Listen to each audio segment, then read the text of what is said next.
warahmatullahi wabarakatuh. Kami dari kelompok 1 akan mempresentasikan hasil diskusi kami, yaitu hubungan ekologi tumbuhan dan ilmu lainnya serta hewan dan lingkungannya.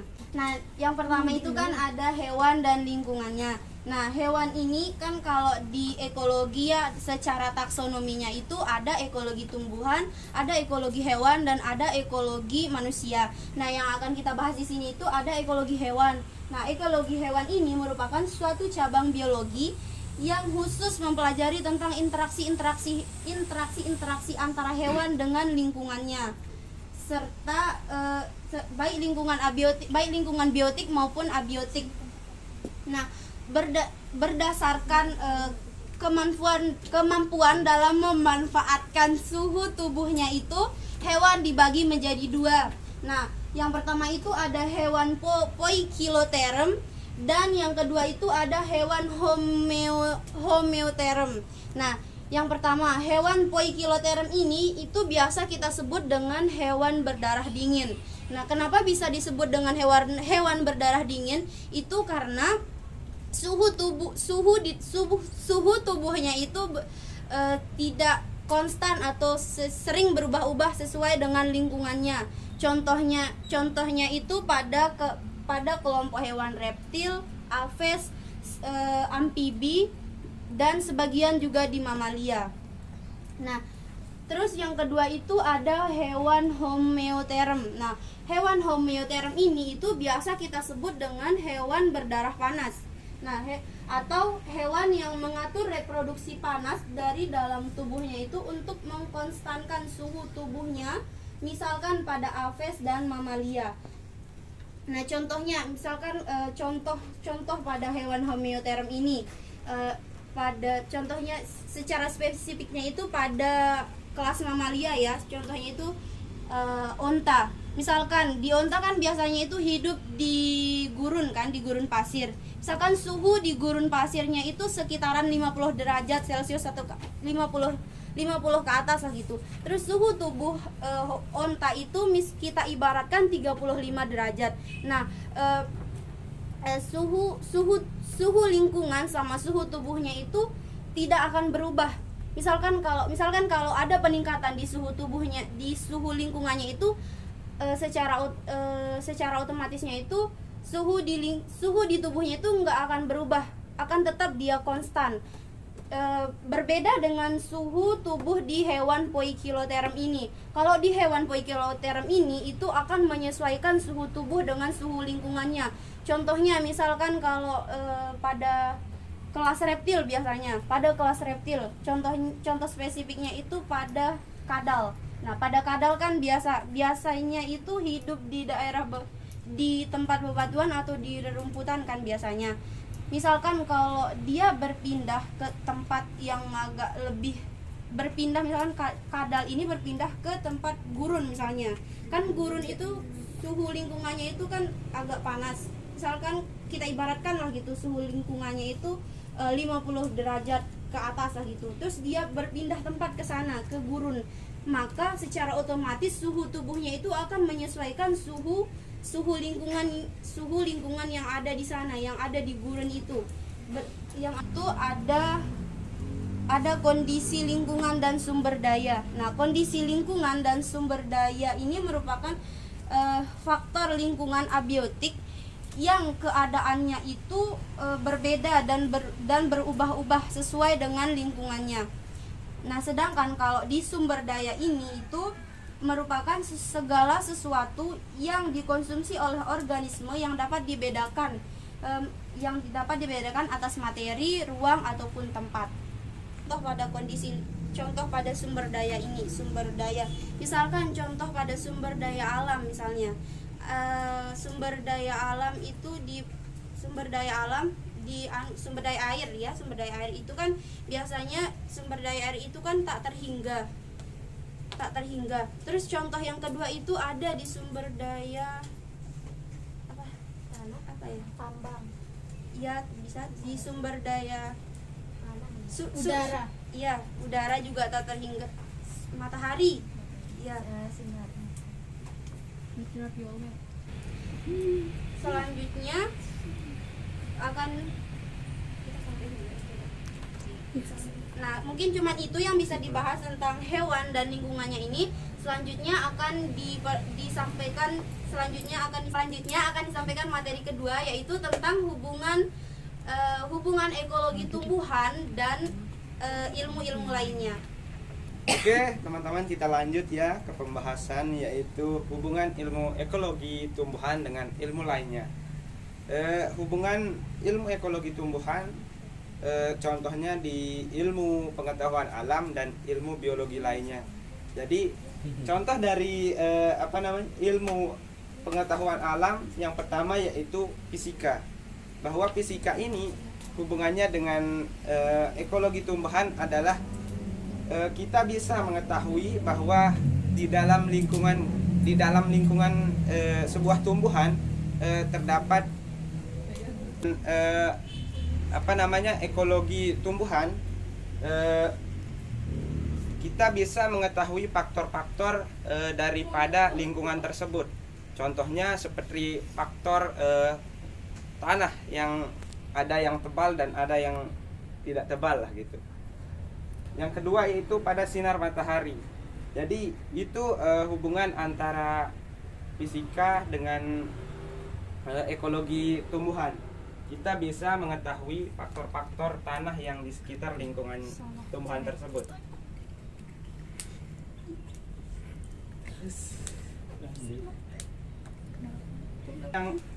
Contoh ilmu pengetahuan alam yang kedua yaitu adalah kimia, yang dimana ilmu ekologi tumbuhan itu berhubungan dengan ilmu kimia, yang dimana hubungannya itu adalah kita bisa mengetahui apa saja proses ataupun proses kimia yang ada di dalam tumbuhan, maupun di luar tumbuhan. Jadi selain kita mengetahui proses kimia yang ada di dalam maupun di luar tumbuhan, kita juga bisa merumuskan kimia yang ada di dalam tumbuhan maupun di luar tumbuhan tersebut. Lanjut ke yang ketiga yaitu matematika, yang dimana matematika ini hubungannya dengan ekologi tumbuhan adalah kita bisa menghitung jumlah daripada populasi komunitas sebuah organisme di dalam ekosistem. Jadi itu contoh daripada ilmu pengetahuan alam, hubungan antara ekologi tumbuhan dengan ilmu pengetahuan alam. Selanjutnya yaitu hubungan ekologi tumbuhan dengan seperti contohnya yaitu taksonomi, yang dimana kita perlu mempelajari taksonomi ini di dalam ilmu taksonomi ini perlu kita pelajari karena sangat kita butuhkan di dalam praktikum di dalam ilmu ekologi tumbuhan ini. Karena kenapa? Di dalam taksonomi ini kita mempelajari dan mengetahui nama-nama daripada jenis-jenis tumbuhan. Jadi mempermudah kita untuk meneliti dan mempelajarinya juga. Selanjutnya yaitu ilmu tanah, yang dimana ilmu tanah ini sangat berpengaruh terhadap pertumbuhan dari tumbuhan ya. Jadi tanah ini berpengaruh juga terhadap kita mempelajari ilmu ekologi, bahwa kita bisa mengetahui dengan postur tanah seperti ini, tumbuhan yang bisa hidup seperti ini, dengan cuma mengetahui postur atau jenis tanahnya, maka tumbuhan yang ini bisa hidup di sini. Lanjut yaitu geomorfologi. Geomorfologi ini ilmu yang mengkaji tentang seluruh permukaan di bumi ini. Maksud saya contohnya seperti lahan. Kaitannya dengan ekologi tumbuhan adalah dengan mempelajari, dengan mengkaji ilmu geomorfologi ini, kita bisa dapat mengetahui keluh kesah daripada sebuah tumbuhan di suatu lingkungan. Seperti yang saya bilang di atas tadi mengenai tanah ya teman-teman, ilmu tanah ini berkaitan juga dengan geomorfologi ini. Kita bisa mengetahui jenis tumbuhan di suatu lingkungan dengan hanya merupakan hubungan antara ekologi yang perlu kita ketahui agar mempermudah kita untuk melakukan penelitian dan lain-lain sebagainya. Baik, lanjut ke contoh ilmu yang selanjutnya, yaitu klimatologi. Di mana klimatologi ini membahas tentang iklim yang ada di bumi ini. Jadi hubungannya dengan ekologi tumbuhan sangatlah sangatlah erat gitu.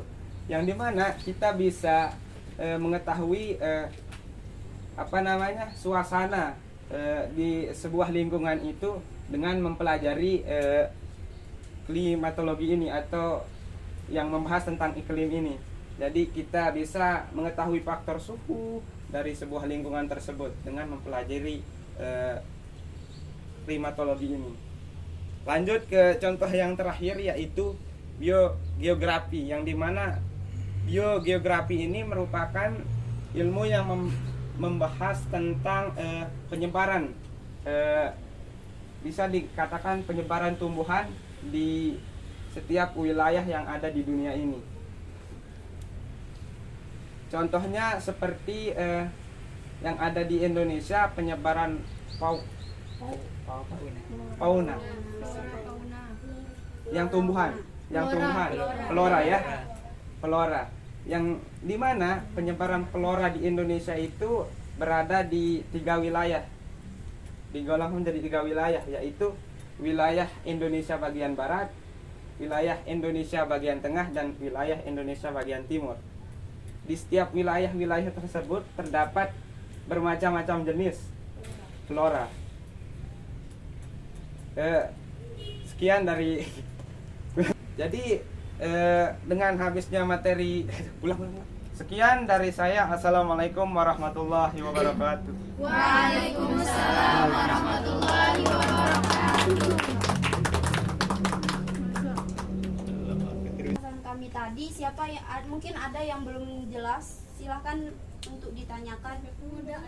Kami di sini membuka satu sesi pertanyaan dengan 3 pertanyaan. 3 penanya. Dulu cukup. Ya, silahkan saudari Penny duluan.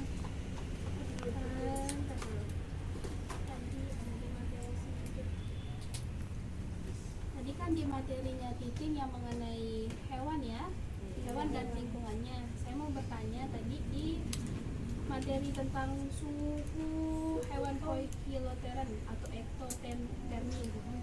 Di bagian akhir materi SIDA tadi ada yang bilang mengenai kepentingan suhu lingkungan bagi hewan-hewan ektoterm tidak hanya berkaitan dengan aktivitasnya saja, tetapi juga mengenai pengaruhnya terhadap laju perkembangannya. Laju perkembangannya.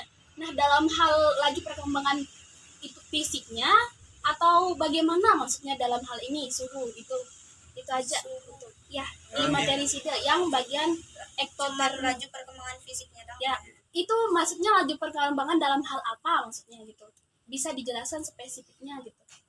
Terima kasih. Ya, Oke, saya akan menjawab pertanyaan dari saudari Penny, yaitu tentang dalam laju perkembangan suhu tubuh hewan poikiloterm ya. Nah, di sini suhu tubuh bagi hewan poikiloterm itu maksudnya dalam hal menentukan kerja enzim yang membantu metabolisme di dalam tubuh. Nah, seperti yang kita ketahui kan metabolisme itu sangat penting untuk kita, maupun di hewan juga sama halnya. Nah, contohnya kan kayak proses perkembangan fisik itu kan termasuk dia dalam metabolisme. Nah, kan pada metabolisme itu juga dalam metabolisme itu juga akan menghasilkan energi. Nah, energi inilah yang akan yang akan membantu kita atau hewan-hewan itu untuk melangsungkan pertahanan hidupnya. Mungkin hanya itu. Oh, jadi gini ya, suhu itu sangat berpengaruh pada kerja enzim dalam tubuh hewan Poikiloceram itu. Gitu ya. Oke, saya terima kasih nih. Nah, untuk pertanyaannya, Penanya selanjutnya Prihartini. Oh, Aisyah Salihah, dipersilahkan. Murah sih. Assalamualaikum warahmatullahi wabarakatuh. Perkenalkan. Waalaikumsalam warahmatullahi wabarakatuh. Perkenalkan, nama saya Syatun Salihah. Saya ingin bertanya terkait masalahnya Samsul tadi di bagian biografi. Di sana kan ada disebutkan tiga hasil dibagi wilayah itu kan menjadi tiga, yaitu timur, barat, dan persebaran penularan. Tengah, timur, tengah, barat. Ya, itu kan disebutkan tadi kan jenis-jenisnya, tapi belum disebutkan jenis yang Ya. kayak gimana gitu. Itu aja. Berarti cuma khasnya gitu. Di bagian wilayah, misalnya di bagian Indonesia Barat, misalnya jenisnya berupa apa gitu. Nggih, Itu terima aja. kasih. Sekian. Wah. Oke, saya akan menjawab pertanyaan dari Aisyatun Salihah, bahwa pertanyaannya yaitu jenis pembagian flora di tiga wilayah yang ada di Indonesia, yaitu di bagian Indonesia Timur, Indonesia Tengah, dan Indonesia Barat. Yang dimana di Indonesia Timur atau di daerah Sulawesi dan Papua terdapat atau ditemukannya pohon atau tumbuhan yang berjenis pohon mangrove di daerah tersebut. Sedangkan di daerah Indonesia Tengah atau Kalimantan ditemukan pohon beringin. Dan yang terakhir yaitu di Indonesia Barat, yang dimana di daerah Sumatera, Jawa atau Bali, dan pulau-pulau kecil seperti Lombok itu ditemukan jenis tumbuhannya yaitu jati, pohon cemara, dan bunga bangkai di daerah kita di Indonesia Barat. Berarti tergantung tanahnya gitu. Iya, kan itu. Selanjutnya disilahkan pihak ini. Oke, terima kasih. Saya langsung saja ya. Iya. Pertanyaan saya itu kan tadi pas pembagian hewan ada yang berdarah dingin, ada yang berdarah panas. Terus yang contoh berdarah dingin itu ada reptil, amfibis, serta sebagian mamalia. Terus di berdarah panas itu contohnya kelas mamalia. Nah, pertanyaan saya itu apakah manusia bisa dikatakan sebagai mamalia kan? Itu berdarah panas atau berdarah dingin? Oke, cukup. Manusia itu termasuk ke dalam berdarah panas atau homoiterm. Artinya suhu tubuh tidak dipengaruhi oleh ruangan. Jika lingkungan dingin, maka tubuh akan tetap berusaha untuk mempertahankan suhu normal sesuai dengan settingan pusat saraf otak. Salah satunya dengan mekanisme menggigil. Misalkan nih, kan ini sekarang sedang musim hujan ya. Kalau kan musim hujan itu kan ada dingin gitu. Jadi pada suhu tubuh itu kan akan mengkondisikan untuk berusaha untuk mempertahankan suhu normal pada tubuhnya. Jadi kesimpulannya itu manusia itu termasuk berdarah panas atau homoiterm. Mungkin hanya itu. Mungkin hanya ini yang dari bisa kami kami sampaikan. Kurang dan lebihnya kami mohon maaf. Sekian dari kami. Assalamualaikum warahmatullahi wabarakatuh. Terima kasih. Mohon maaf lahir dan batin. Dadah. Bro. Terakhir,